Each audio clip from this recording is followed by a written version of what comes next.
2 weeks ago, Victor talked with us about how we are made for greatness, and how God's greatness is inherent within each of us because we are children of God, and that we have a responsibility to take that greatness to the next level and use it for Him. So then after that, we kind of said, okay, well, what does that look like? So last week, Kayla talked to us about the call to holiness, and how we can kind of use God's greatness in a much more kind of personal and internal level. And she talked with us about how that can come through in prayer and community. So that's why we took the time to pray as a group and pray for each other. So if you were here last week and you got to pray for someone else, I'd also encourage you to continue praying for that person. Whether or not you're ever going to see them again, that community of prayer still matters. So I would encourage you to keep doing that. And tonight, we are delving into the call to action. So now that we've looked at it kind of internally, we're going to look at it a little more externally. And I think that the call to action that we have because of this greatness that we've been given from God is essentially a call to evangelization. We're called to spread the light of faith, and we are called to spread the love of God to everyone that we meet. And I think that this really comes through actually in a section from Matthew, and it's probably something that you guys have all heard, but Jesus says to us, "You shall love the Lord your God with all your heart, with all your soul, and with all your mind. This is the greatest and first commandment. The second is like it. You shall love your neighbor as yourself." And again, this is something that, we've probably all grown up with and been like, oh yeah, sure, like, love God, love other people, sounds good, easy enough. But I don't think it is always that easy, because that is what we are really called to do, and it's really only because we have God's greatness in our hearts that we're able to do it.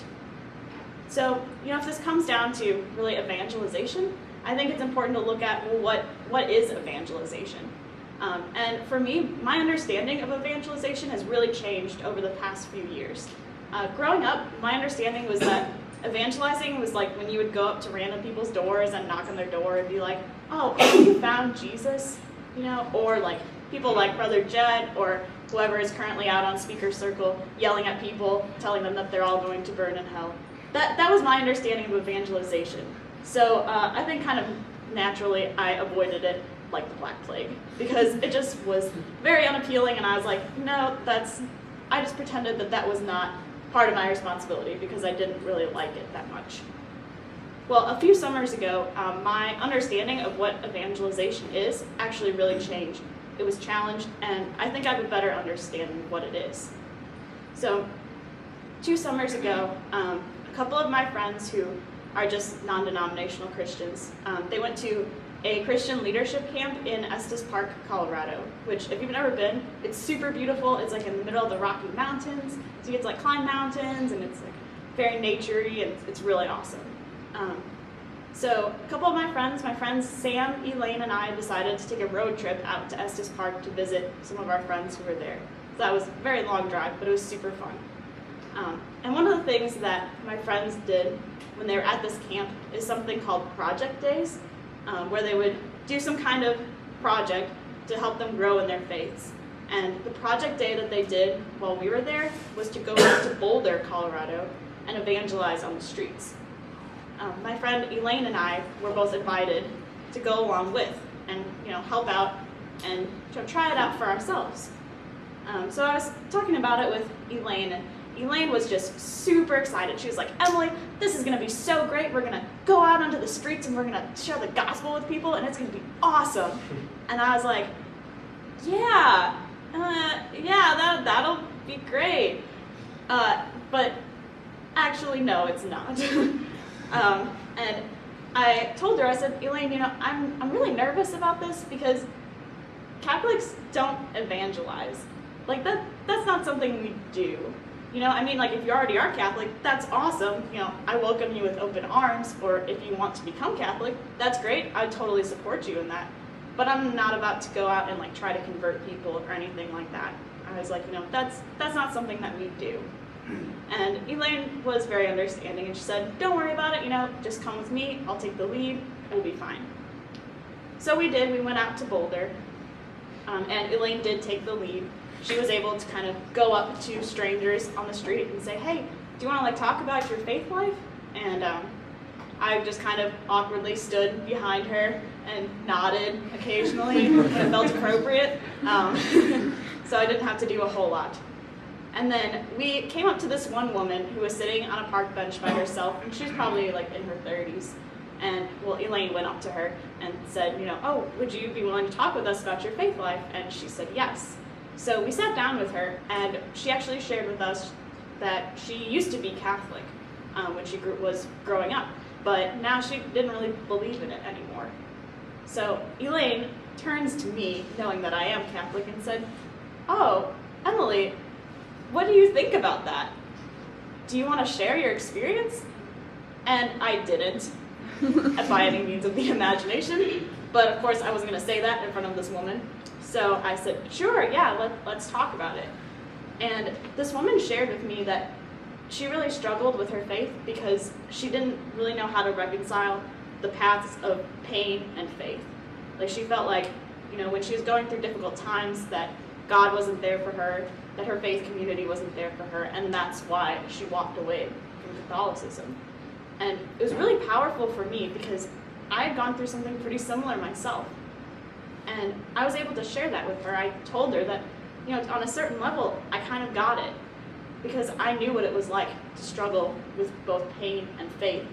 And I told her how, over the past few years, I've been given a chance to grow in my faith, and I've been given this amazing faith community here at Newman, and that, obviously hard times are going to come, but I've started to see how God uses those hard times and works with it and helps me to grow. So after, we talked for about 10 minutes, and then Elaine and I prayed with her, and then we left. And when we were walking away, Elaine turned to me and she said, Emily, I'm kind of disappointed with how this day went, especially with that one woman. And I was like, why? I think it was fine. And she said, well, we didn't actually share the gospel with anyone. All we did was talk. And I realized that I wasn't disappointed at all. In fact, I was pretty thrilled with how it went because I realized that what we did was actually what God wanted us to do the entire time. I think what evangelization really comes down to is this love. It didn't matter that we didn't open up the Bible and say, here's exactly what we believe. We want you to say that you believe it too. It's not about that. It's not about the number of people that you get to convert. It's not about that. It's about love.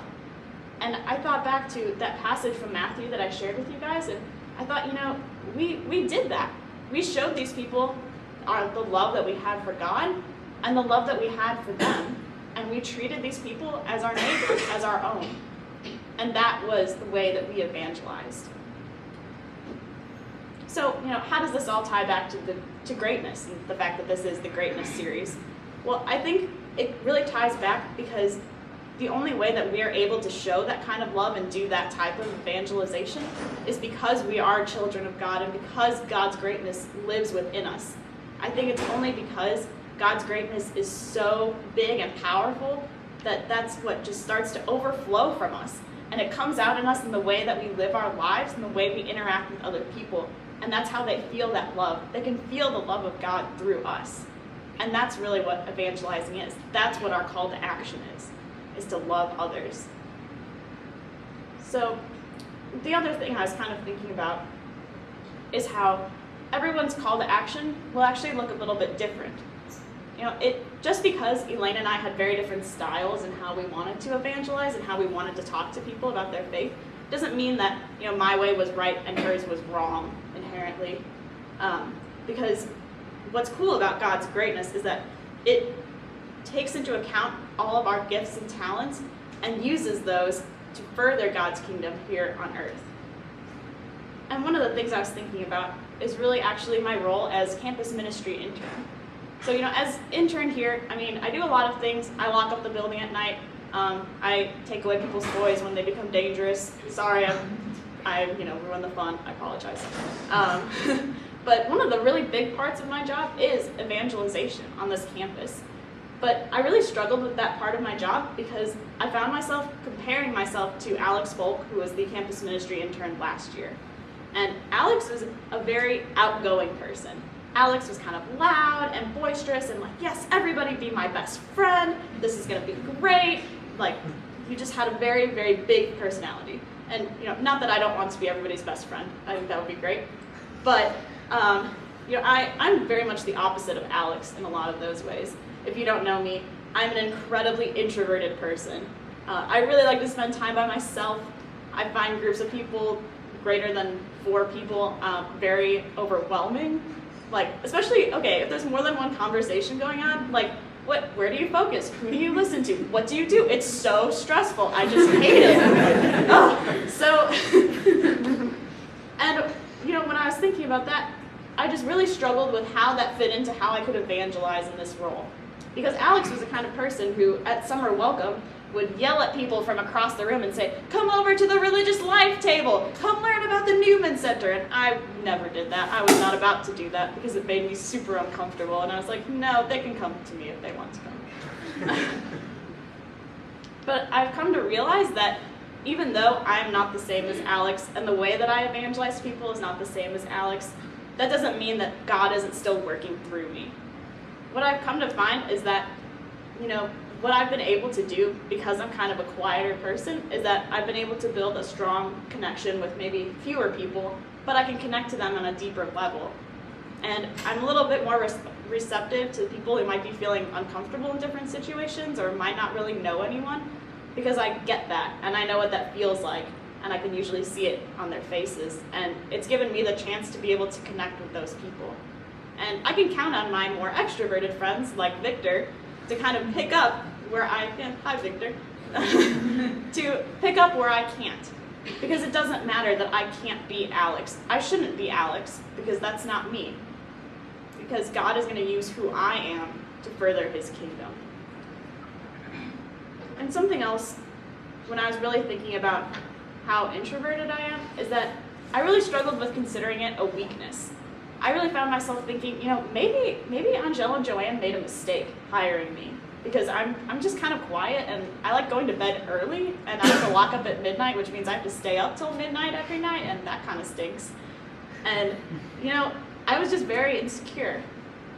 But what I've started to realize when thinking about God's greatness is that it doesn't really matter what our strengths are and what our weaknesses are, because God's going to use that no matter what.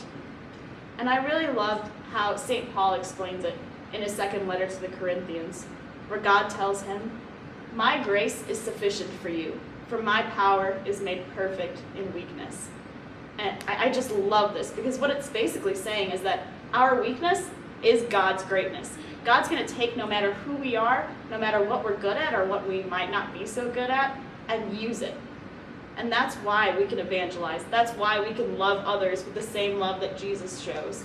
It's because God's greatness is working within us and working with us in who we are to help further his cause. And I just want to kind of leave you guys with thinking about a particular quote that's really been guiding this greatness series over the past few weeks. It's a quote from Pope Benedict where he says, the world offers us comfort, but you are not made for comfort. You were made for greatness. And I think over the course of this series, we've really seen how the world does offer us a lot of comfort. It definitely offered me the chance to say no to that woman in Boulder and say, no, I don't want to talk about my faith with you. It gave me the chance to say, you know what, I'm not going to bother trying to evangelize because I'm not as good at it as Alex was. But that's not what we're called to do. And I know that there are definitely going to be times when the world is going to offer you that comfort as well. It's going to offer you the chance to sit on the sidelines and just let the world go by.